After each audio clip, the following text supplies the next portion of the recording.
સોમવાર અને આદ્રા નક્ષત્રનું અભૂતપૂર્વ સર્વનય સંયોગ રચાતા માળિયાહાટીના શિવ મંદિરોમાં વિશિષ્ટ પૂજા અર્ચના કરી શિવજીની આજીજી કરતા શિવ ભક્તો આ સંયોગ વર્ષોમાં એકાદ વાર થતો હોય ત્યારે અત્રેના માલેશ્વર મહાદેવ મંદિર તેમજ રુદ્રેશ્વર મહાદેવ તેમજ જળેશ્વર મહાદેવ મંદિર સહિતના મંદિરોમાં કાલે શિવજીની વિશેષ પૂજા કરવામાં આવી હતી। આ મંદિરોમાં તકે શિવજીની કૃપા મેળવવા માટે ભક્તો ઉમટી પડ્યા હતા। જે કેસની ગુજરાતી સાથે પ્રતાપ સિસોદિયા માળિયાહાટીના આજે માગસરવદી એકમને દિવસે આદ્રા નક્ષત્ર હોય આજે મહાદેવની ભક્તિ ભાવ પૂજા અર્ચના કરવાથી 100 શિવરાત્રિનું પુણ્ય પ્રાપ્ત કરીએ છીએ। આજનો દિવસ અમૂલ્ય છે।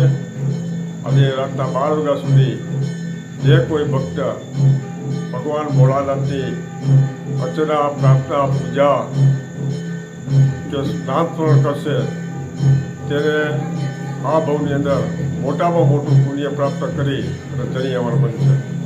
બોલો માળેશ્વર મહાદેવ કી જય। નમઃ પાર્વતી પાર્વતી પતે હર હર